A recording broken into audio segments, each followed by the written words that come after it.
Assalamu alaikum wa rahmatullahi wa barakatuh. IBRAH Mukasa gemanya gange nkwanirizaako ku extra digest mugoba nsonga era nga yonna gy'osinziira okubanga otulaba nkutegeeza nti wano negatiddwako Kanso Male Mabirizi Kiwanuka Kasim Hassan Wendiza alabalo ngafuka Salongo. Why? Nsaba zo kobuze kubatulaba Kanso. Abatulaba asanyisa okuba namwe leero IBRAH abadde ambuzeeko. Ebbanga ddene. Bagamba batya abantu? Oba Jo do itire. Abantu be bangamba sijja biddamu wano. Naye nga togenda baye yebbeeyi. Engato engeri gyoyogeremu nengato yoyo genda beye yebbeeyi bisigadde byo. Genda ebirala bulijjo mbiraba naye. Kanso engato eno ogisobola lwakuba oyinza obutaba n'amaanyi gagisitula kubanga ebintu byo bya time wabiro naye okuba nammwe leero obulamu bugamba butya buzibu naye tujye tuli surviving nasembayo okulaba nga tuyingira bululu webale kulonda wasuula walonda lwaki tewalonda nabagambirawo okulonda kwa kiyaye era nze nali ku side egamba tu boycottinga akalulu kuba akalulu kabayita akalulu kaba n'ebintu kalina okubamu ebiri basic wawona n'ebiri basic tebyaliwo kakikobe ko ate kali free ate waliwo covid waliwo curfew waliwo biki ate temugenda wano katikati kuona kuba kulirigo bwogamba nti mu boycottinga akalulu abantu abalengerera mu basa bagamba nti oli ku side ya incumbent omuwagira yenywerereze mu ntebe butavaamu incumbent ayagala nnyo abamwesimbako wanji incumbent ayagala bamwesimbako kitegeeza ki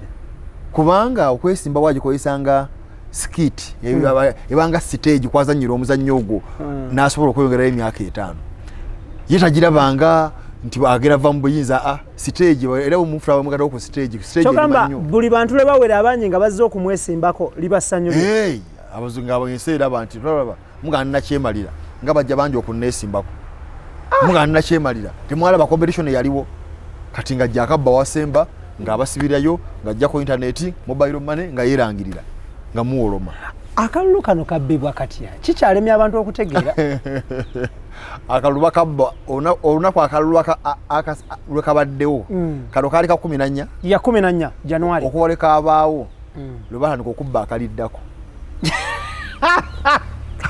soko kidewo ulundi gumu kati bali mukubba ka 226 oba konna akalijja wakati awo kuba kanzi botoba Museveni ayinza ofa wakati awo tulonda ayinza okulekulira ayinza okutabuka omutwe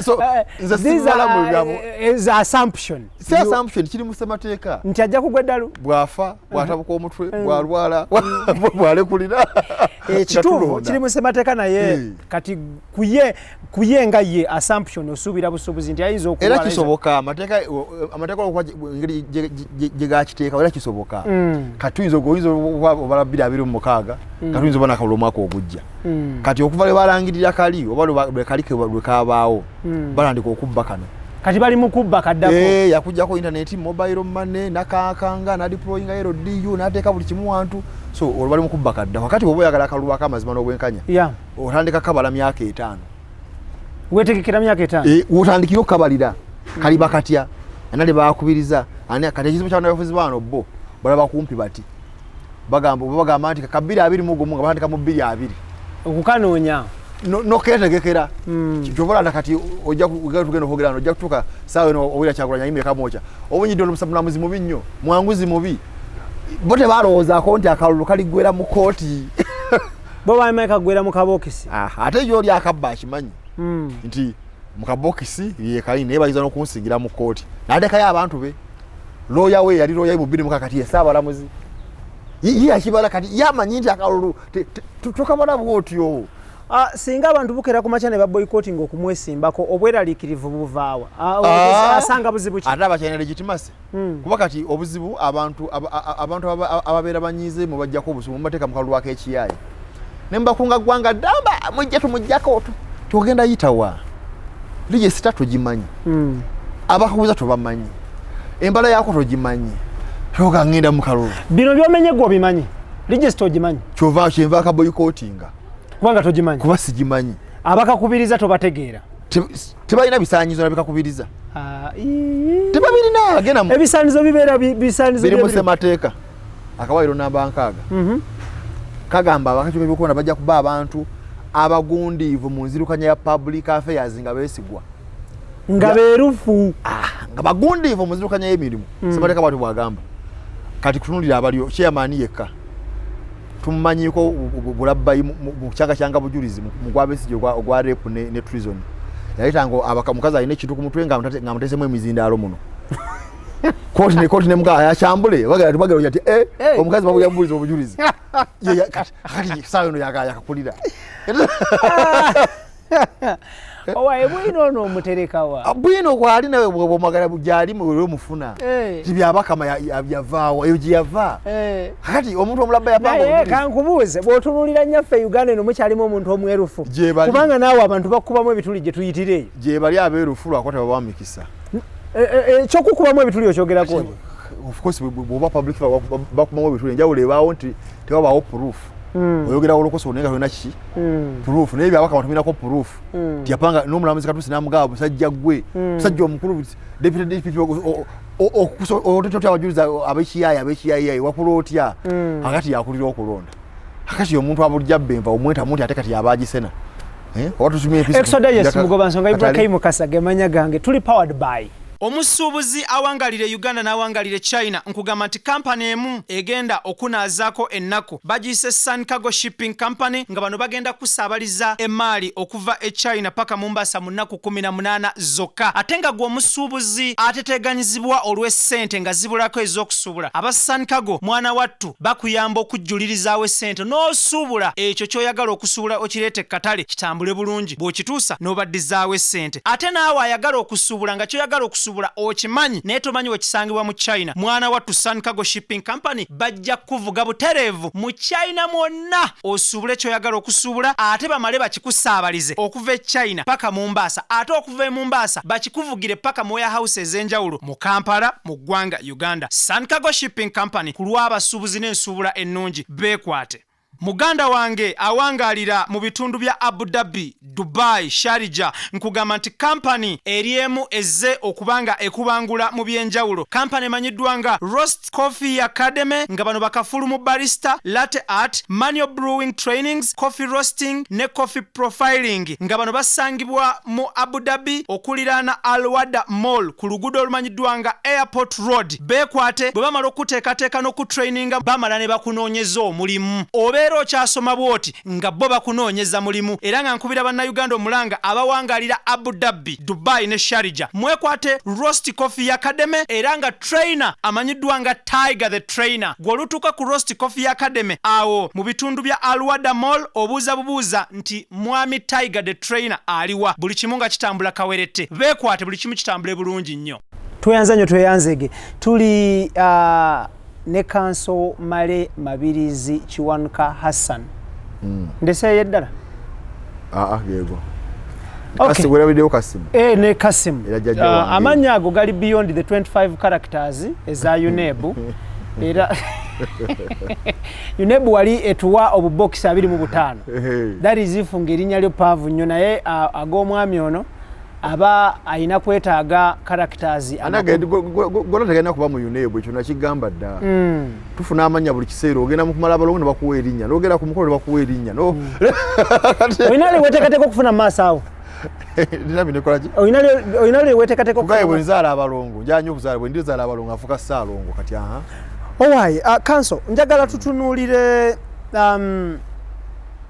wavuddeyo wavaayo n'owaabira Ssaabalamuzi Chief Justice Alfonso Owiny Dollo nga weemulugunya twabadde tuli eyo gye tuwangaalira ku Mweso ku Ludo mu bibanda bya firimu stage za boda mu akeedi twagenze okulaba nga alizaati ezaafulumye ekololo nga guwedde nnya 0 nga bakukubye ewaka ne ku bugenyi ewaka yewa home and away nabadde ku bugenyi obugenyi bwendiko nanyini nkisaawe ate yereefu lwaki namutege golo nga kubiza nazitta lwaki weetaba mu mupiira ogwo ng'omanyi nti nyini kirabu ate yereefu kuba sisimu y'amateeka bw'ekola otandikiraawo okitegeera sisimu y'amateeka egamba tandikiraawo yisooka oyingire mu kisaawo omwo tumanyi nannyini kyo gy'ali era naye gendayo otandikiraawo byanakugamba bye tujja okukola ki okutandikirako okitegeera kati nebobayagala passport oga so ogende kwero sekusekekereko omukono kati gyosooka ti mateeka omulamuzi oba ogumugobamu yenyini gwosooka ow'omukisa n'omugaba munnaye nakuzuddeko byona biriwa nabiri kyali badde kya bugunjufu nodde ebbali bye mu mateeka bamugamba salawo bw'asalawo mu bukyamu bwe ziba kooti za bulijjo omugaba alindako yazewo mu bukyamu njulidde tewalina musawo kukola ki kukutuulamu era nawo nekyengenda okukola nti oddolo ogulemeddemu era gyonna kimugambye obulemedde mumenyi bw'amateeka naye bano musango ki gw'omuvunaana okulemeramu ogwa Kyagulanyi gwe yawaaba mugo gumu ng'awakanya ebyava mu kulonda muhogo gumu gwe musango gwenjagala aveemu okay lwaki njagala aguveemu obujulizi obwenkupunala bwa mirundi ebiri obusooka yali loya wa Museveni ng'omuntu bamumira ebya president Yoweri Kaguta Museveni ng'omuntu nga munnayuganda thank you bwe bamuwawaabira nga bamugamba yabba obululu bwa 2,600 omu ku balooya bagamba tabbaako bululu yali owunyiddolo kambuze okuwaaba okwo kwali kwa Museveni versus ng'omuntu Besigye versus Museveni Yoweri Kaguta gabula wakati Kyagulanyi versus Yoweri Museveni abamu ku bannamateeka be yali owunyiddolo Chief Justice kati kyegambe oli nti omusajja ye ateekateeka dde okubabba obululu mega mulinda tugende maaso so ekyo kyankukunala alina okudda ebbali era nemwana CV eti mukama wange bw'oba osaba emirimu gino weewaana nnyo tewakola kyamaanyi nnyo okulaba ng'owolereza Museveni mu 2,600 ekyokubiri ne mugamba omusajja osusse okumulaba ensi yonna buli kisaa tukulaba olaba Museveni okay awo enyini kukusuka okumulaba era nakyo wakiteekamu muli mu submission n'obujulizi nembumuwa for example namu ebifaananyi headline za Monitor ne New Vision ezafuluma nga olunaku lwajalanira omuluwedde nti bombi bakubako kenyinanyi n'omusango omusajja omuyimiridde ku right hand oli mu State House kati abantu bana babulijjo perception y'abantu ogenda bamatizo nti oyinza omusalira omusango so nowayo submission nti okumulaba nakyo kiyitiridde tewalina nakumulaba ensonga endala wali sinise mumyuka ensonga ezaali ebbiri ezo okay nyatutunulira ekyokumulaba alina mulaba mirundi emeka mu buli bbanga ki era ne basisinkanewa bw'aba wakumulaba tamulaba ng'alina omusango mu kkooti okay kuba president bamuwabira omulundi ogwo mu myaka 5 omulundi guba gumu nga bamugamba yabbye obululu ate bamuwabira mu Supreme Court mokka era kye namugamba bw'oba olina ensonga z'oyagala otuukiriza ne president kati ng'akyayina entebe kyoba okola tuma deputy chief justice yabakola ki yabagendayo ng'okyalina omusango paka omusango yegunaggwa olyoka ogenda omulaba ne banne kye baakolanga ensonga bwe baterinda teri nsonga etalinda mu ofiisi za gavumenti agende asindikeyo deputy kibula twamuteekerako omumyuka awo wenyini mwami Male njagala tutunulire point ya amulaba mu capacity ki nakyo twagala tukimanye amulaba nga munnayuganda oba amulaba nga saabalamuzi capacity amulaba nga saabalamuzi naye saabalamuzi era yatuulaawo n'asala omusango so yine bwagamba nti mulaba nga president tetuganye mulaba nga president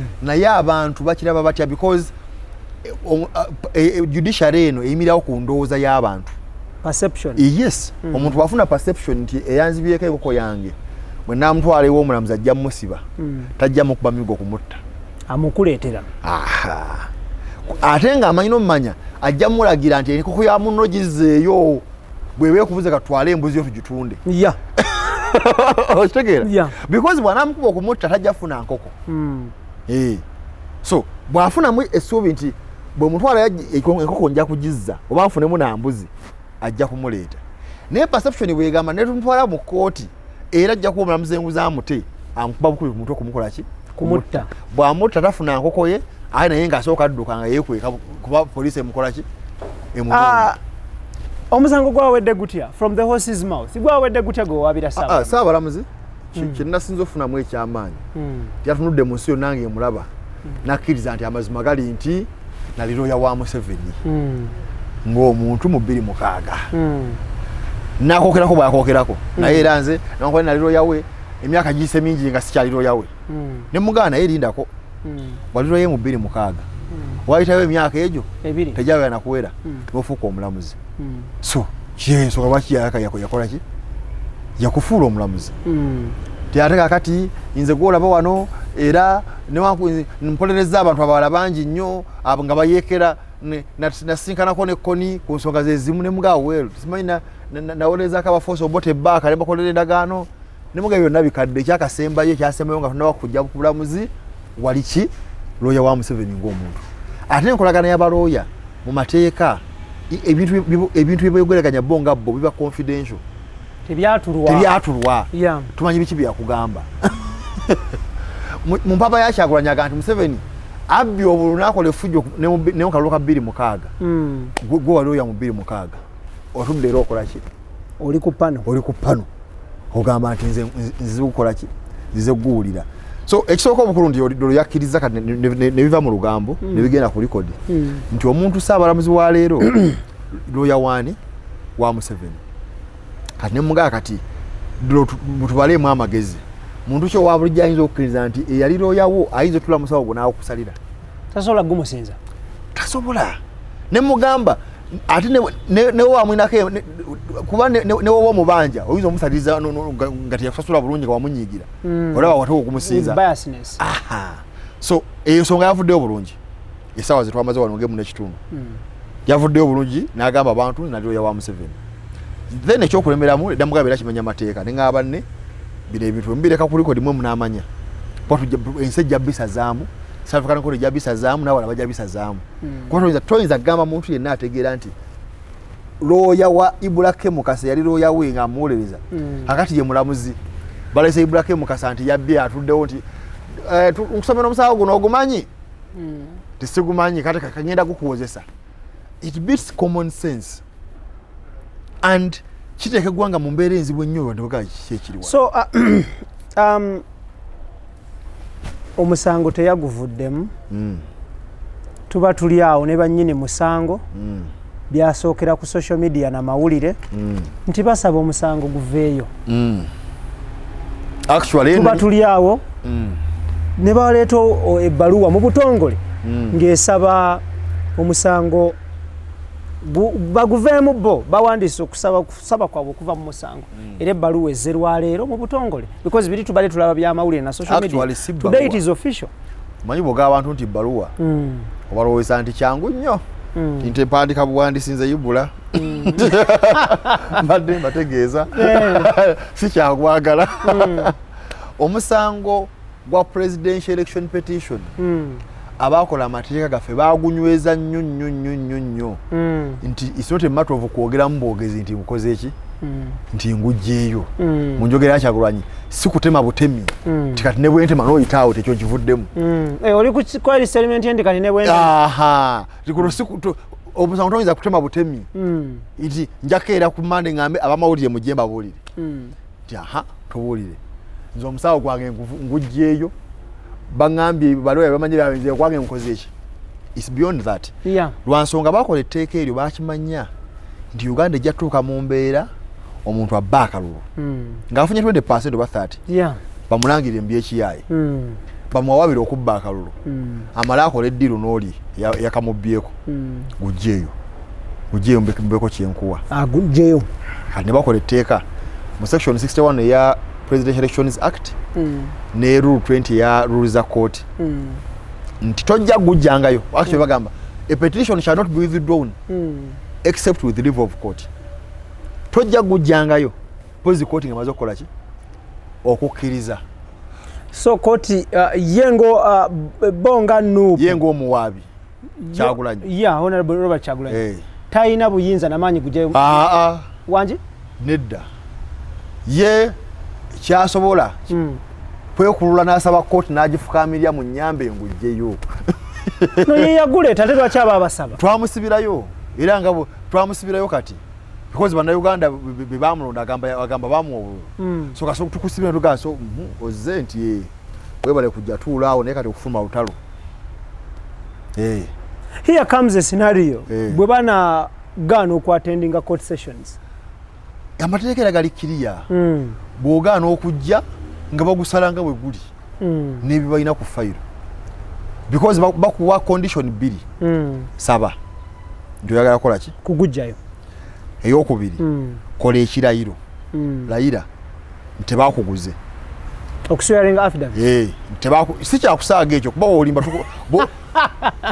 bw'olimbira mu affidavit tukuvaana omusawo wakuyita pajare pajare kwe kulimbira ku oath bw'olayira leero n'ogamba nze gwolaba wano biki bw'oba waddeko wano yeani yakola anyway sijagira mu kisapo naye kasita olimbira ng'owanise Kurani oba Bayibuli n'owanika n'olimba naye kizuula nti wali olimba kimuyita pajare kituyita pajare galutwala ku Buganda Road Court katukuteeka mu ddooko katukukusomera ennaku z'omwezi bweziti wakolera ekirayiro n'olimba kooti tebakuwa ssente ate nga wali olimba bakuwaki ssente kyovula abakiteekawo nti sooka olayire nti byonna byogenda okwogera nti okugjawo omusango guno tebakuguze tolina ddiru gye wakoze tolina ddiru gye wayingiddemu kujjayo omusango kuba fiya y'abantu abakola amateeka ago baali batya ti peti fyona bajjamu wenguzi awanike abantu abatunde kuba abantu bali bamuwa obululu bungi. Honorable Robert Kyagulanyi Ssentamu agamba nti akisindise mu kooti y'abantu. Nze nasoma mawulire saasoma mateeka kooti y'abantu ebe mulamuzi kyagituulamu ey'abantu kayolo ebyo bagamba kuleda bya kolokosa bukolokosa no badesa registrar wayo yani badesa tugende mpola mpola mwami kansomale Mabirizi Kiwanuka Hassani nsaba tugende mpola mpola omusango yagusindise mu public court neno tegunnavaayo mweno court gukyaliyo gukyatambula kubanga tanaba kubikola ebyo bamugamba ekisooka ye kenyina alina okulayira ekyokubiri looya waayo alina okulayira nti tebaatuguze tetwagutunze because amateeka gagamba waliwo possibility looya n'omwoyo bayinza okwekuba ne batunda omusango bayinza ne bagutunda naye nga abantu bakubye emiggo bafidde mu campaign batujjeko internet mobile money zivuddeko buli kimu kikyankalanye tubeere bamazima wali badde omu kuba wagire kya Honorable Kyagulanyi okujjayo omusango sinza kiwagira kubanga kansoke maleyo lwaki olina okukiwagira gwe mwennyini wavuddeyo n'owaabira Ssaabalamuzi nti yali looya wa Museveni kaakati obujulizi bumu Kyagulanyi yamwawaabira yamwogerako mu kirwa kirajja naye n'amugamba guveemu mwenna muwaabe lumu omusango gumu ate nze sirina patterns nze nagenza olaba nga kisusse Kyagulanyi omusajja bamulese bajja maaso g'emirundi ebiri ng'awabakanga bawuza macho obliged era Kyagulanyi agenda okubyogera nga maze kuwandikira musajja ku Friday kyokama yalaba bibyo yakopanze ayi ati kati genda okebere press conference yagituuza ddi nange nawandikira ddi Owinyiddolo nawandikira Owinyiddolo ku Lwakutaano ne mugava mu musango ate nga ensi ebweru yabadde emanyi nti oli mabega wa Nuupu muvuga fayiro eno muyiwa amazzi mu muliro mabega wa Nuupu muvuga fayiro nze Nuupu nalaba etandise ozanyira musawo gwaffe ereso omusajja looya omusajja looya wa Museveni atudde mu musango bazze mu maaso ge bamusabye musimanya amendment agibamye tebamugamba konti kuveemu bakomyewo bakoze simanyi conference nga wadde nakho tebamugamba konti koleki nenga abasajja bano bali kuki n'empandiikira omusajja ne mugamba waayo nkumanyi bulungi oli looya waani wa Museveni okola ki mu musango kati nawandika Lwakutaano ku Lwokubiri Kyagulanyi yeye n'agamba nange abalamuzi abo sibaagala Saabalamuzi muhanguzi n'ekibita kati of course yalabira kunze nze nga mboganze nga Munnayuganda mulinde era kyanabadde bagamba ekyo nga ojote mbagamba nze Munnayuganda guno omusawo gwaffe ffe bakuba emiggo wansi yeffe bebagirako mobile money okubona kati muli wano mutudde gwoliro wa Museveni tewali akugambako omwabiro bonna bali awo batudde bagamba bali mu kkooti naye nga enkima eri mu kusala gwa kibira so NUP ne Kyagulanyi ttiimu ye bo ebaali babikoze eki babirese sinza kwanyala okujjawo omusango kikolwa kya bunafu nnyo na kya kiragajjavu recklessness anti agulabamu ebirumira bingi yagira ki munafu n'abo ne balooya be kale obunafu babuteeka kuwani owawaabira Museveni akufuza emyaka 35 ozze mu kkooti ku lunaku olusembayo ogamba owaabye omusango omaze okuguwaaba wayiseyo ennaku bbiri ate njagala gukyusaamu mu mbeera eno eriwo ey'omusango guno omusango gwe wawaabye gwe gwasaliddwa ebyavuddemu bye byavuddemu wawanguddwa ninda nsonga ate baganye kunnangirira ngwewe golo jana tebirefu ngagituloko kisawo kiki nali kati tujja kugenda n'ekirabwako nti bakuwangudde tulino n'ensonga kati essaawa eno tulemereddwa okutegeera mu musango guno mulemeddwa okutegeera muti abantu ebweru beebuuza ndi munnayuganda ayagala lwovu lw'okutambula ayagala amateeka abantu ebweru bajja kwebuuza ekibuuzo beebuuze nti Male Mabirizi akolera ani kubanga akedde ku makya awaabidde Ssaabalamuzi n'amukubamu ebituli ate nga bituufu birabwako bukedde ku makya Honorable Robert Kyagulanyi Sentamu withdrawing out of the petition ate omugamba asigalemu ate gwe wabumbuusizza nti oli lawyer wa Museveni ate abuuka yaveeyo ate omugamba lemerayo ukolera ani nze ndi munnayuganda kyensinga obutaagala bintu bya kiboggwe nga bikolwa abantu abagamba nti baagala Museveni ebiri substandard yes ebintu bya sambala ebyo ebintu by'ekiboggwe okitegeera kugamba abantu bali abatagala Museveni banyivu nnyo Museveni atufunza emyaka 35 Museveni atumye emirimu so by the way kinisana wekigwa kugabaana naye saawa Kyagulanyi abirabanga byalwali beyamba emirimu byagibamma bebagoba babagoba abaloko mu IBRAH tebakyakola these are serious matters kati gwengo ojja mu kkooti ogangenda mu kkooti ojja mu lusaago oli mu bintu byalwali tulinga abali ku busawo gw'ettaka timulina yika gye mukani yeetakaawo yenna agibaako tekimatalinga these are serious matters byebituleeta ti oze mu kkooti oganteeseyo omusango naku 3 njagala gukyusa njagala banganya ogukyusa baganda bato ogukyusaamu oze ne bagamba by Sunday leeta obujuzi bwo nabo bereka bukoze eki nga buweddeyo sawa 11 okimanyi koti ono Ssaabalamuzi lawyer wa Museveni Sunday ne kugwako era nga tobuleese nojjango ozunga ku Monday ku makyandi anti kakati nze ku Monday oyagala bakolere ki abantu abali mu byali abafa mu mbeera eno ey'ensi yammwe eno omuntu aleeta ennongosereze ezo obugamba y'amateeka webukeera ku makya tiimu ya Honorable Robert Kyagulanyi Sentamu nti tawalemererwa okujja ku Sunday kubanga twali tetulina masanyalaze twalina gundi gye tuwangalira masanze gali tegaliiko okusobola ku printinga ekyo oyinza mukivaamu mutya ebiboozi babinyumya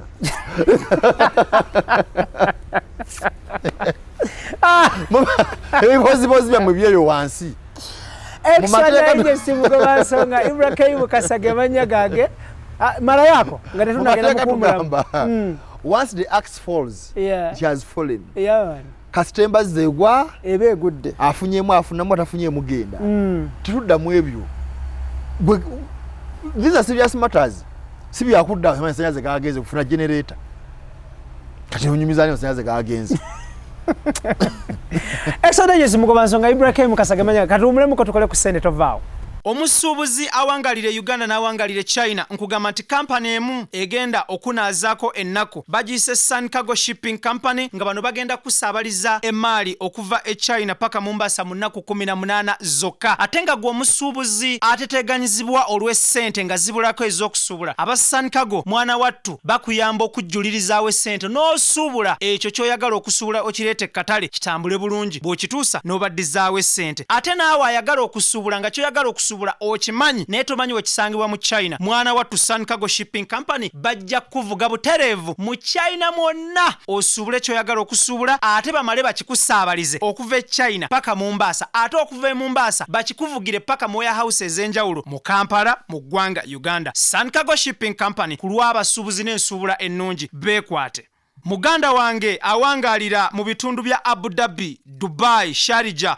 nkugamba nti kampani eriemu ezze okubanga ekubangula mu byenjawulo kampani emanyiddwa nga Roast Coffee Academy nga bano bakafulu mu barista, latte art, manual brewing trainings, coffee roasting ne coffee profiling nga bano basangibwa mu Abu Dhabi okuliraana Al Wada Mall ku luguudo olumanyiddwa nga Airport Road beekwate bwe bamala okuteekateeka n'okutraininga bamala ne bakunoonyeza omulimu obe n'obeera okyasoma bwoti nga bo bakunoonyeza mulimu era nga nkubira bannayuganda omulanga abawangalira Abu Dhabi, Dubai ne Sharjah mwekwate Roast Coffee Academy era nga trainer amanyiddwa nga Tiger the Trainer. Gw'olutuuka ku Roast Coffee Academy awo mu bitundu bya Alwada Mall obuuza bubuuza nti mwami Tiger the Trainer aliwa, buli kimu nga kitambula kawerete. Beekwate buli kimu kitambule bulungi nnyo. Yonna gy'osinzira okubanga otulaba tuli ne munnamateeka naye nga munnamateeka ono likodi gy'alina si yakuwolereza abantu ne bawangula, likodi gy'alina yakuwaaba. nze nagula epusaamu yange ze mmanyi genti kyenteekamu oba bisagazi oba biki. Gwo gwali gwakugula? Nagula takisi yange naye sigiteekamu basaabazi. Akantu kano kakyannemye ne kuli nakakubuuza n'okeebalama. Wakawaaba emisango emeka bukyanga otandike kumanya ebyokuwaaba emisango? Sigibala abo ogibala oba ojjava ku mulamwa. Olwo yadda ngamba nti oli mu bukadde nga 8 kati bw'emisango. Byakuwa akadde okamanyi oba mukayita kasente. Oli yagenda nga nti ali mu miliyoni 8 egy'emisango gye yakawaaba ne mugamba gye giriwa. Nangamba bandaze nti mu kkooti za Uganda zonna ku buli 100 ebitundu 8 olinayo omusango mu kkooti za Uganda. Biboozi ebyo. Biboozi sibala misango gy'empandize. Okay, mu kkooti za Uganda olinayo emisango what percentage mu kkooti zonna across Uganda? Lwaki obala percentage? Lwaki ogamba across Uganda? Nze mbeera Mbale, nze mpaba gye mbeera. Naye lumu emisango gyo gigenda ne gituula eyo Mbale. Of course gwave Kampala ne gugenda e Mbale. Wali kumunenga ya mu Kampala. So ebi diversion esimanyi misango emeka kikulu nsonga kyeri. Nabane njogera wawe mikwano gyange ba Tanzania n'abana Kenya n'aba Nigeria nga bandaga nti gwe munna Uganda mu East Africa asinze okuba n'emisango mu East African Court nga waabayo. Ekisoboka kuba ndowooza omwaka oguwedde gwokka nawaabira gavumenti ya Museveni emisango giri 11. Wangi 11 gye twateeka mu East Africa omwaka oguwedde. Sofa giri gitya oba gyonna wagiwuuta oba 00? Gitambula. Tukyalinda bagiyite. Kuba Museveni lunaku amenya amateeka, lunaku amenya amateeka. Nerera alina lyamenye? Buli lunaku. Kati kulowooza nti Museveni amenya amateeka buli lunaku. Ebimu tobimanya kuba ye sisitemu yagitambuza kumenyebwa amateeka. Ebimu tobimanya. Ne bwalonda bulonzi commission ogulabanga bya kiyaye tebakola interview ne bwalonda ani biri awo. So question eri emu tusirike busirisi tugambe mama ani naye bwe muwaaba emisango gino gye muwaaba mumanyi abalonda, gye muwaaba mumanyi abasasula, gye muwaaba mumanyi ababeezaawo era yabalinyisa oba okubasala amadaala atunda nteeze. So ekibuuzo kiri nti ne musigala nga mukyawaaba abo mu America ani abalonda oba Bungereza ani abalamuzi bayani abalonda tebabeera independent.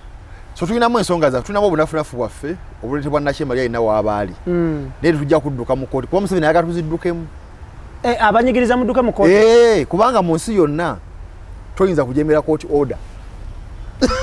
Oba ayagala mugende mu kkooti y'ensi. Ayagala musigale ebyo bya street ebyo. Kati muleka mmenshi eno mbi nnyo ng'ennaku ziyitako ye nga yeeyongerayo. Era bannaye batubya abalamuzi bano babibona ba Museveni aga mwebale. Kyekirina okukolebwa kusigala ng'omutadde ku pressure omuntu gw'obanja bw'otandika kumuwana nti mulyaza amaanyi yonna kuni mulyaza amaanyi oyo ng'ebbagazirya. So mujja kuwaaba paka? Yes, because nze even when you don't get justice kasita obanja omwana omufuna justice anti definition eri wide. Justice okumufuna tekitegeeza mu kyemuwulira nti oli yawangudde mwenge. Justice definition eri wide. Nejjo nafunye justice ogamba chief justice wa Uganda nti oli muyaaye oli loya wa Museveni toyiza tula wano. Justice kasita kirabibwa n'agamba nti kituufu ndi loya we. Justice obusaba abasavinga n'okwate simulango ejigo gyokola ki mwotegerera banne bakitegedde nti Uganda byafuusa bizibu abaana bakunoonyerezaako buli kimu.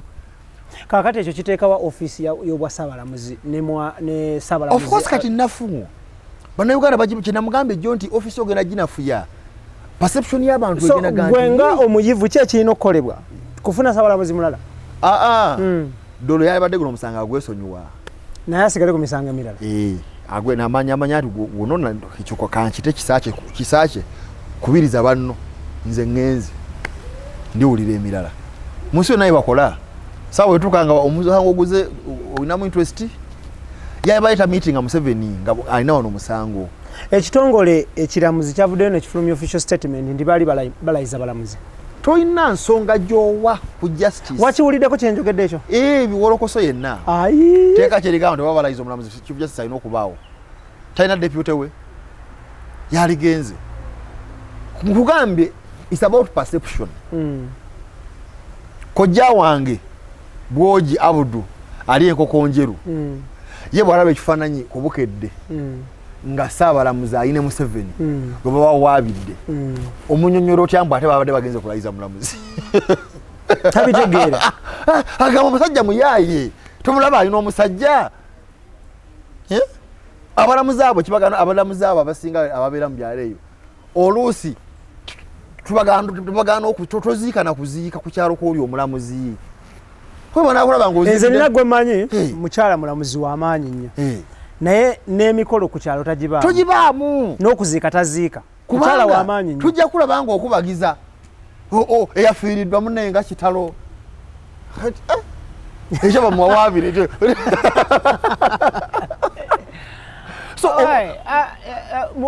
mu mbeera eyo nnyini abatula bano baali agadde okumanya tuddeyo ko wali ku issue eyo emisango gy'owaaba enkumuliitwa ennyo waakawaabirwa emirundi emeka gwe ekibuzo kyoddamu kyoli sayikolinga kati nitakawaabira emirundi emeka wakawaabirwa emeka nti nga bampawaabidde in any case because gwe osinga okuwaaba kati mu Africa okusinziira ku mbeera eriwo Africa ogimanyi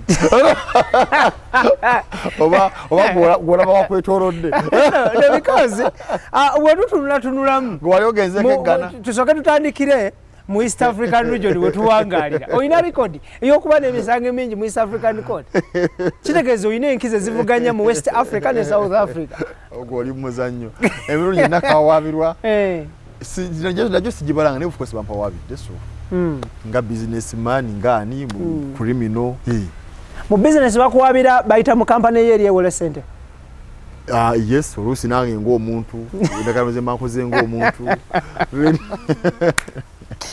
the hunter of course oli ayinza ogamba wamenye endagano nti kale ndimugane mumuwaaba agamba watunda ettaka lyange mumenyi bw'amateeka they happen okay Extra Digest Mugoma Nsonga tuli ne Kanso Male Mabirizi Kiwanuka Hassan Kasim kwe tuli nayo nakola tunyumyamu tutuli n'ensonga nnyingi nnyo ensonga ya Honorable Robert Kyagulanyi Ssentamu okujjayo omusango kiteeka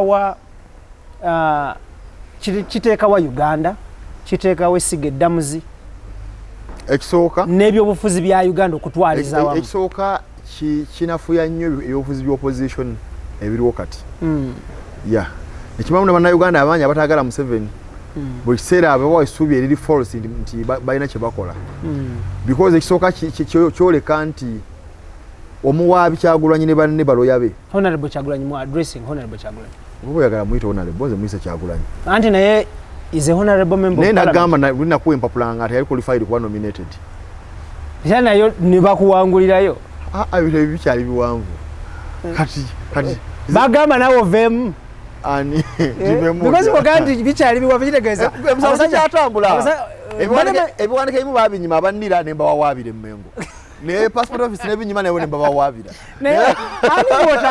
abebakere babinyima ne mbawawaabira ne bamaane ne bampaako ebimu kati nkyayagala ebirala but is a honorable member of parliament ne mu gazeti mwali so mu addressing nga honorable ye Kyagulanyi kati kasita gwe omu addressing nga bweyagala naye ekiraga unseriousness eya side eya Kyagulanyi ne balooya be ne how reckless he is nabagamba wano tali qualified awo ne bawakana ne bagamba muwalana ne mbagala sobola kugenda kuvuganya kwa president ne bagamba omusajja mukola ki ne mbagamba omusajja agwa kuba ne GP tasobola nti omwana buwalanyi akati mubira basaawo eno naye akalulu walabe byava mu kalulu alina ababaka bayitirivu mu parliament alina bammeeya bangi akawuto bakabaliraawo ate result enfu otugamba nti eno engatto nkyupule ate lwaki ogaa nti mugwa bulamu ako kaddemu omulundi gumu tugenda nti engatto eno gyabanaye obugwa bwange buno bulamu so literally meaning tugambye akaluba kabbye kakiyaayi kyali nafunayo ba MP kasobola bagenda mukolera ki ba MP yafuna meka tano bameka nibo bali nkaaga ku bitano ye abannayuganda byali akunga yabakunga kufuna ba MP oba kujjako Museveni. Ekyo si kitegedde.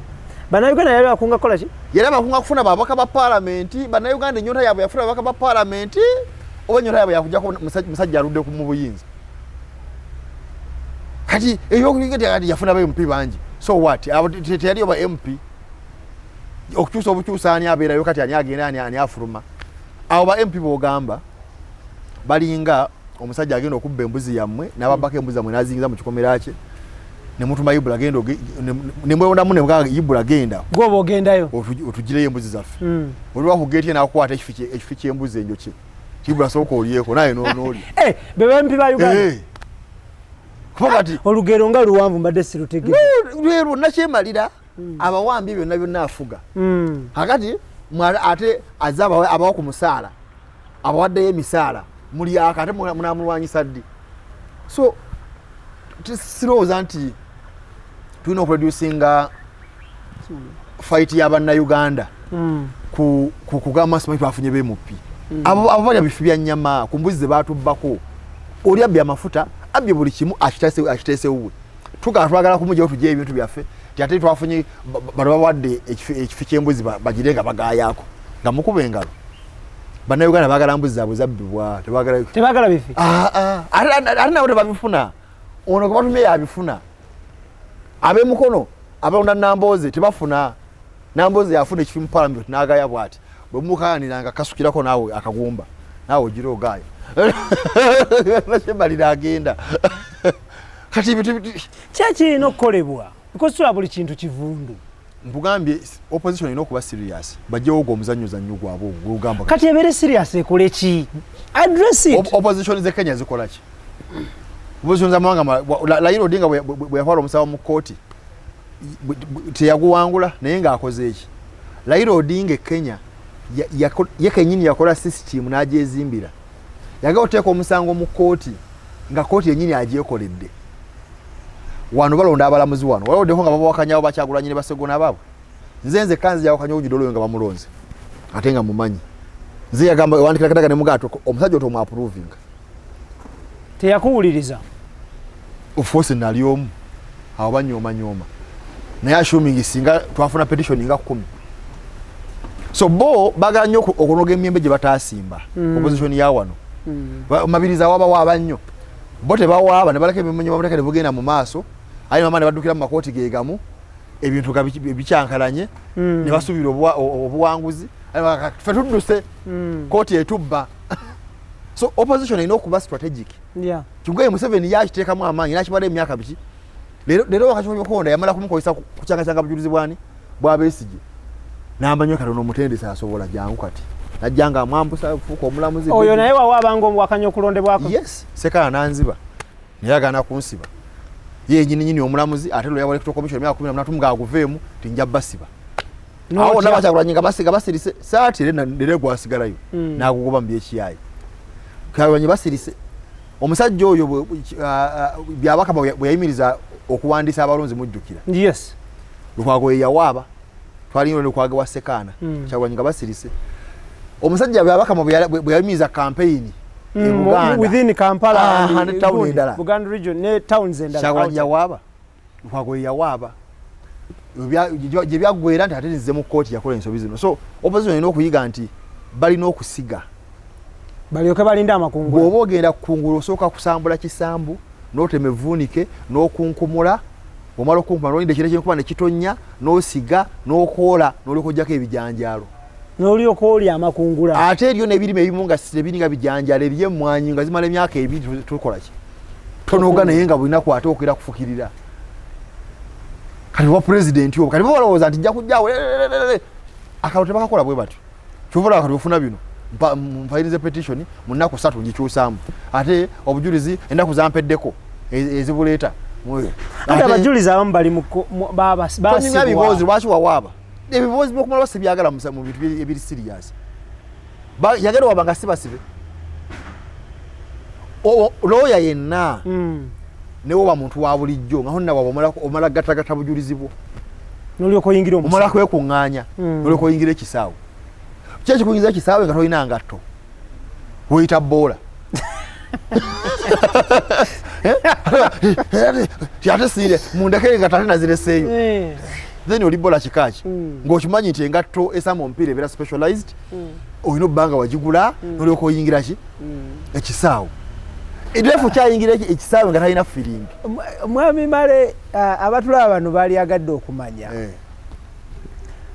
ofuniramu wa mu kuwaaba kuno okwejjenjeera okuyitiridde eno dute ya ggwanga era ensobi weeva kulowooza mbu abantu balina okufuna ssente mu kulwanira eggwanga lyabwe. That's why Museveni abafuze basemwogerere oba teyababba akalulu oba teyabba semwogerere semwogerere n'agamba nfunamu byanyima n'agamba semwogerere togenda mu palamenti y'Obote Boniface byanyima tobigendamu ebintu Obote yatubbye semwogerere n'agamba akangendeyo nkoleki kuba yagala ekyamangu ono gwe batabba n'agamba bino katubiveeko teyalina omanya amaka ga Museveni gye gaali waliwo nga baga nti maka ga Museveni emashindi oba egindi teyalina ssente teyalina maka yali awasiza omukazi naye ng'ali mu buzigo naye alino nga myaka 4 omusajja oyo myaka 4 myaka 4 yali mu muzigo amaka gaali gali luddawo waliwo gamanyi nti awo yava n'agenda mu nsiko buli munnayuganda gwomanyi wasula ono kati mukulembeze wa ggwanga kankuwa ekyokulabirako ebyafaayo twabadde ne Inginiya Mayambala wabadde omanye wuwe era bamaze bamunoonyeza bagamba asula wa nnyina wangi proga yawandika emboozi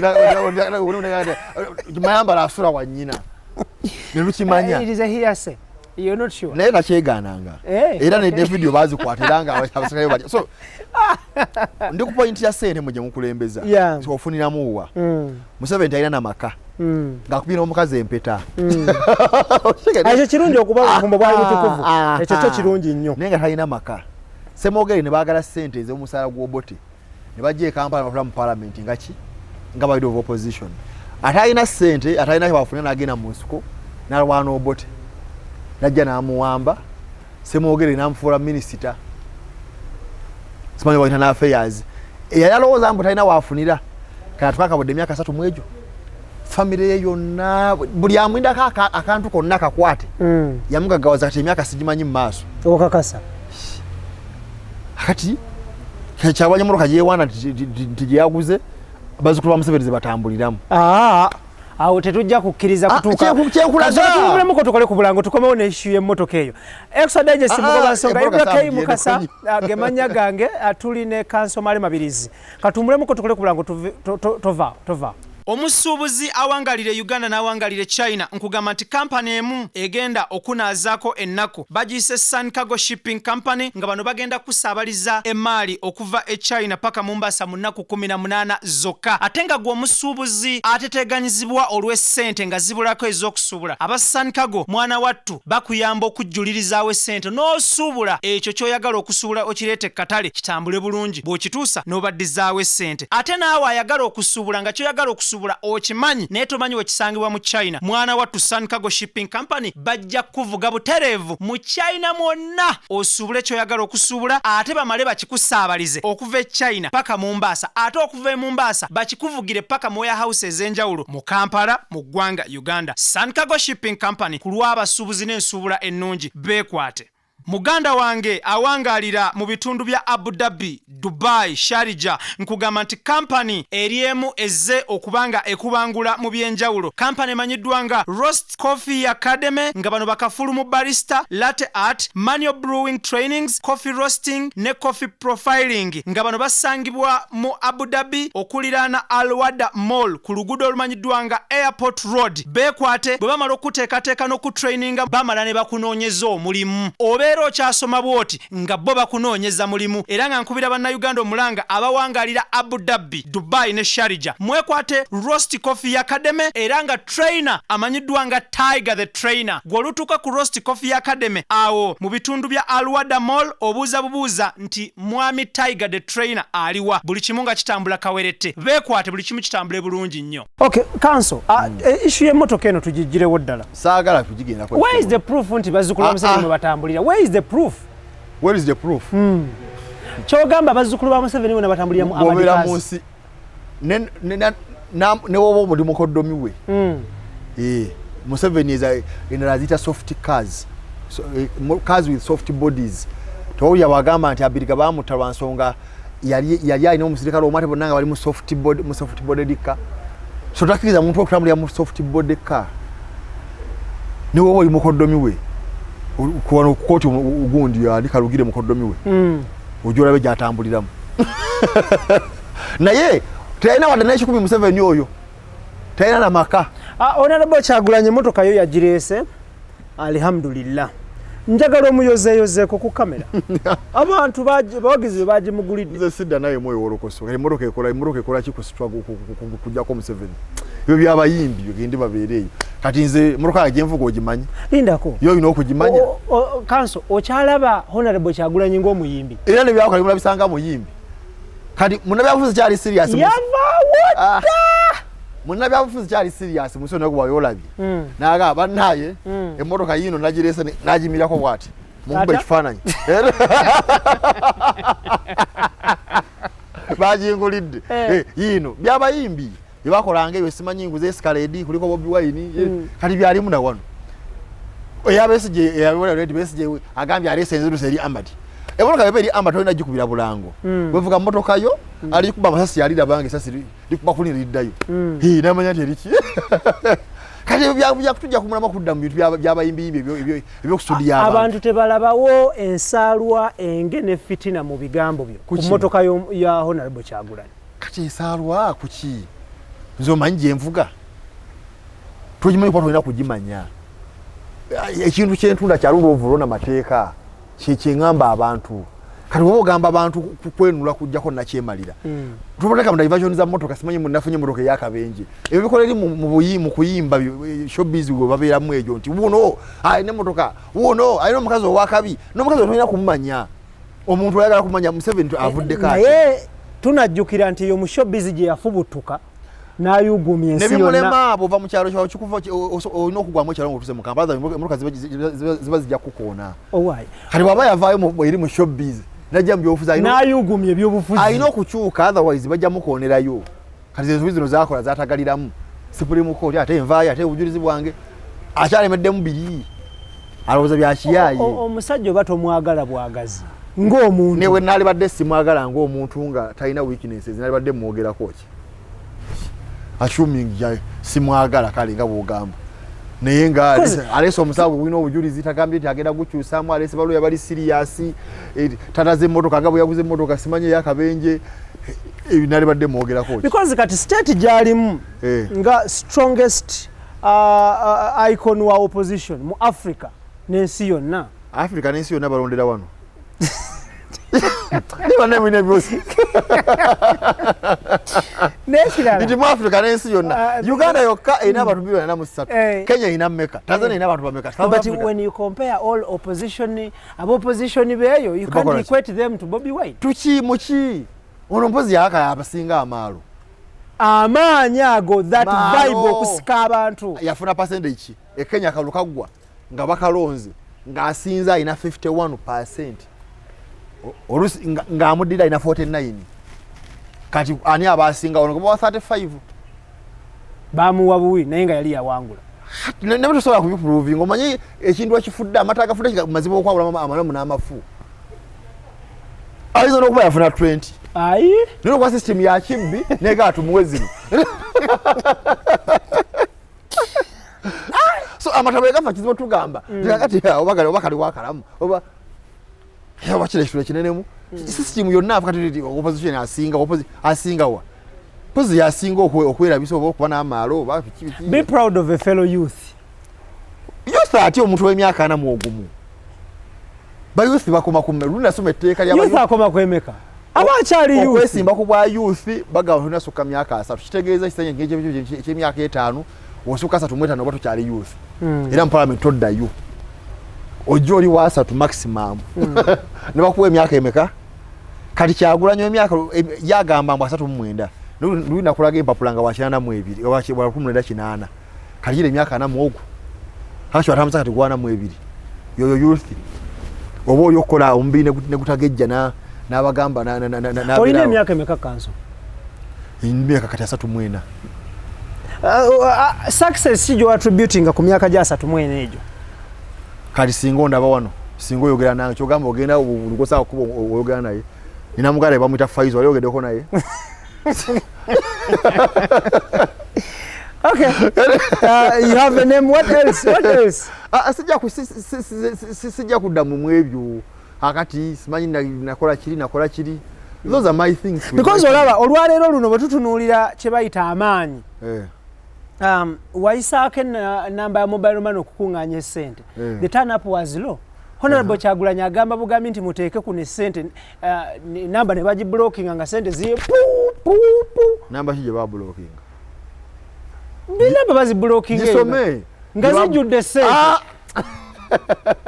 Naye ng'ate gwe twalaba wano wateekayo namba obuzibu bw'okola ku comparinga nze ku Kyagulanyi.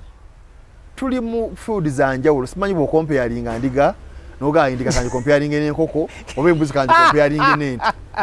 Bisoro bya njawulo. Nze ndiroya. Lwaki mani no ba comparinga? Because nkulaba waliwo element eri obutakkiriza nti omusajja ali successful. Ali successful mu ki? Success zaawukana. Oyo successful mu academics no ba professor. Ba professor bangi Makerere batuuka okuyitayalinga tebalina bwe basula. Nga tebalina maka. Wangi? Ba professor naye baga professor myaka gyaweddeko. Nga halina maka. Abaana bagada tumukolere ki bannaye tufune yakataka esonde eyo. Wakirya. He is not successful. Yeah. Abadde successful nga professor. Era abaana bamutenda nti musajja wajja n'afubuta amateeka wafubuta gundi medicine ogamba teri amusinga. So success zirimu part. Buli omu succeedinga mu kyakola ki? Kyategeera. Yes. Toza succeedinga mu byonna. Tusucceedinga mu byonna. Is a successful politician. Olwaleero watuuse. Is a successful musician. Kyagulanyi is a successful musician but a failed politician. Ne muziki ne success ye nayo nali nkyagidouting naye sinagiraba bulungi. Igwa atagenda mu ndongo atawuliriza music. Yanega simuwuliriza. Nagamba luli nti Kyagulanyi namulaba mu 2 ng'ayimba kagoma kalulendera ng'afunse sita straka mwezi ng'amuhostinze. Mu 2 ku TV ya waka ku neighbor. Sibu. Fia. Abeerebera ya neighbor. So because ya neighbor ogira babwoti. Lady show yabanga ya kiro. Nga batalina TV wakati mutemugikola ki? Temugiraba. Yeah. So namulaba dda era nga following music ngo wa bulijjo. Nene music we gogamba yatunda kusukkawa. Wano Buganda wano. Anyways, kakati lastly nga tuwunzika oyina emisanga giri pending eyo bannayuganda bagimanye giri mu kkooti gitannabakwatibwako. Si buli musango nibajja kugumanya naye emisango gibagira bajja kuba bagira abantu guli teguliiwo. Egya Kabaka gyegiri egya naye Ssaabasajja waali mwesonyiye. Museveni ebyo biveeko ku Ssaabasajja akulira nze talina buyinza kubba ttaka lyange kati mwabagalo bwe tunamala ebyettaka nga namwama nga tugenda namwama nga twogera ebyekika ky'ekkobe. Kati tuli ku byako nsonga ziri serious za kutasa ttaka ly'abajjajja baffe. Gino egyokulonda giri mu East Africa. Road map ya byabakama yeshiyaye simanyi nomination simanyi kulangirira bya bulungu. Naye kati ogwo omusango guba gukyalina substance nga balonda n'okulonda ne babalayiza ne babateeka ne mu gazeti. Kye nakugambye yensobi gye mukola mu abozina yensobi gye bakola baddawo ne balowooza nti ekintu kasita kiggwa olwo kikoze eki kumbe oli kasita kiggwa ng'abala kiddako gwe ngobongo bufiiraawo ng'oddaawo nze ndowooza si gye ndimu okulonda kwa Uganda kuba kumenya mateeka kuba kumenya mateeka. Watya kooti neekulangira nti kufu wakati awo mu 2023 Museveni walondebwa mu bukyamu ate gwe tegugenda kunyuma tuvuga se buvaako kati mwabagambe emmeri awo n'emmeri twatufunye olukusa olugigamba mmeri tuyambe y'emmeri yazekola wuno alemeddeko ekyayibuuza abagireeseze. Because I know oli musajja ali informed ate kubanga omanyi ku mmeri eno nkoya ababoda okumbuzaabuza ababoda bakugamba nti ababoda buli omu alina version ye mu restaurant eyo gyendiira emmere nabo balina version ndala kati nsanze gwe omuyivu ali exposed emmeri yazzekola ki emmeri sirowooza te nawe ekwatagana ne Uganda bali Abamerika bayina interest zaabwe nnyingi Kenya ne Somalia. Kakati ndowooza bagezaawo kunyweza kukankanga ba Somalia bali ba Al-Shabaab. Baleese Mary to for supremacy. Nti otulabye abantu bali tudde okuyitawo nga bano abavuzi baalayo tobalaba ku kyalo okwo. Nagira najitamu najivumya. Mary ejja twakamala okulonda nga kalulu kabbibwa. Kakati pulani za mwezi okulonda zikolagana pulani za General America commanding amaje. Kakalulu kabbibwa ne mukakola ki? Mwafunya mikono ne babasiba ne bakuba ne koti ebalemi. Kati Mary bayambe ki? Ne bade yajiri Africa. Obuzungu na kyagenda kuyamba nga teweeyambye. Ayinza kuyamba nga kalulu kawangudde ne bakulangirira ati gwo wangudde. Ne bakumwamulako. Awayingiriramu. Tyojemedde abantu kye bagamba. Nga bwe kyali ewa Gabugwewa esiba gitani ne wagundi ne Gambia. Jame bamulangira nti bakamusinze n'ayagala okulemerako. Ne mugato tugenda kumamulako yadduka kiro. Oba nti kkooti egambye nti gwe Museveni akavaako. Museveni n'alemerako. Awo America yangwa nnyo n'egamba UN bannaye mu resolution. Nti omuntu agimira court order agenda agibweko. Era tasula. Sekitegeeza Mary tayina wegenda kuyamba mbeera gye tulimu. Lubaale embeera n'embiro kwotadde. Ne wona abeera wo n'otunulanga empologoma ejja. N'osaba lubaale lejja kulya. Kakati gwe ne banaakuwaana simanye Mary ejja. Olemedde okumobilizing abantu okuuma akalulu. Olemedde oteekawo system eri secuwa obutakubba kalulu. Olemedde okwawa omusaba mu kooti ogutegeerekeka. Lubaale era empologoma. Omuntu bwakeera ku makya n'agamba nti gwe ataalonda tokkirizibwa ku discussinga kalulu aba mukyamu. Nedembe italonda. Nedembe italonda. Kawaayiro ki musemateeka wa Uganda? Akawaayiro kennyini akampedde okwesalirawo okuba ne self conscience okwesalirawo kyenkola nga bwe njagala kanga simanyi mateeka kuba teyiteeka liboneza omuntu kutenga talonze. Nsalawo sijja kulonda yo sijja kikola. Abantu bajjaga nti IBRAH naye mwami oyo ataalonda lwaki adisa. Saalonda kubanga nayina ensonga era kati ze mbagambye. Era kati ze baliko saawa eno yini nga tunagenda mu kalulu kano tusooke tucross checking nga emmotoka tenatamba tusooke tukebera obeerimu amazzi oba amafuta gamala. Akati nze mwemba gabo bamuganyo bikebera nsigadde sijja kgenda n'oleka emmotoka neegenda papa ti engine ekubye. Kati bye bino so wabirabirawo kati nabagamba nti bannaye emmotoka eyo ine buki obuzibu kati bye bino bitulimu wane. So wali wakanange ngende mu motoka yingine okube. Okay, tetugenda kubanga tusukkawo obubaka bwo obusembayo eri bootannaba kuwaabira ne bewawaabira. Bana Uganda zembaga kintu kimu. Bali tobawadde bubaka? Bagambye ndi awo mpaabira buli bwansala mu maaso. Emusanga egisinga gya Museveni. Kutufuga bwo. Ng'omuntu ye. Government ye. Kitegeeza nti government bwekyuka olwaleero oba enkeera oba luli with new leadership, new systems and whatever, tuyinza obutaddamu kulaba mu kooti. Ate ebikolwa bwebibeera bituukirira mu mateeka ate oba wabayo ki. Naye bwakola ebyekyayi bingi then ng'owaaba. Naye nze kyebagamba oyinako emisango ku ggombolola ku LC oba ku miruka? Nze siri ku level eyo. Nze ndi ku level yansi yonna. Oŋŋambye ndi mu International Court ya East Africa. Kooti egatta ensi mukaaga. Atoga nti mpabe ku ggombolola. Mpabe. Andi akali baakendo. Oba gye wayitira. Eyo navaayo nagamba. Naye nga waliyoko? Mu senior thing nagamba muzeeyi wange namwabira ku ggombolola. Ewa probation officer nga ngobya waka. Gwe musango gwasokera ddala. Musini asiri nga ngobya waka. Omusango gwasokera ddala wabira taatawo. Nti bannayo awona asobedde yangobya waka tabadde fees sina wembera mama wange yafa omuyita atunnyonnyole. Gwagwa gutya. Era n'abannyonnyola tubisotote nga nampeera n'enfuuka looya.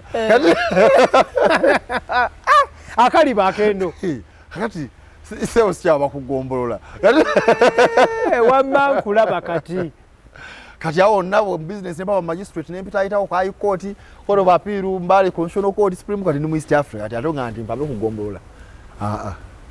Tunaba tuli awo ngoli mu ICC. Bwe kinaba kyetaagisiza n'esirowooza. Lastly obaka obusembayo eri bana Uganda tudduke. Tweyanza okwayamu namwe kyembaga kiri kimu nti njala mubere serious. Mmanye nti ekintu kyonna kyetaaga effort y'amaanyi n'amaanyi mangi. So si bino bya lwali yali bino ebyokusaagasagamu. Olwayi balabula mwabuza byakusaaga. Ntubagana nti ekyo kiri serious kyemugendako. Kwesiba kwa pezi ekintu kyakola ki kyakusaaga. Katulaba withdraw batuddemu. Nti withdraw gukyaganye basaba bwe banaagaana. Chances zirimeka okubanga omusango gwo kkooti eyinza okugulaalira. Era ziri 5 kuba obujulizi bwonna babulina kkooti obujulizi bwonna ebulina. Wawaaba ne baddamu n'oyita obujulizi nabo ne babuddamu. Lwaki obujjayo? Ziri 5. So tumanye nti ebintu biri serious bitubeerako. Kati nnyo kanso kati tutulire cost implication mu musango ogwo. Ate kusasula kasitaba na mukizo gujja abate kusasula. Bajja kuba biru zaabo baloya guno musango gubadde gw'amaanyi gwansi yonna. Asasule anti yagambye azirina. Batatunde magere. Niba bayinza omusaasira. Baba kuba biru wao ogendo zuka nga berifu bagamba wano sebo kkooti yatuttewo.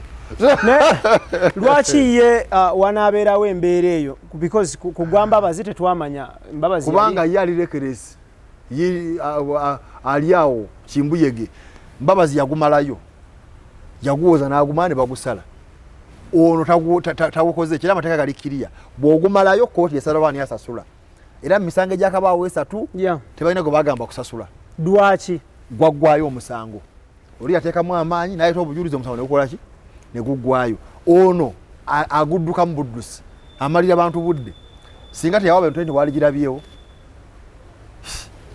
kkooti yali badde ku byayo singa teyawa buli kimu singa kiri ku kyalwo.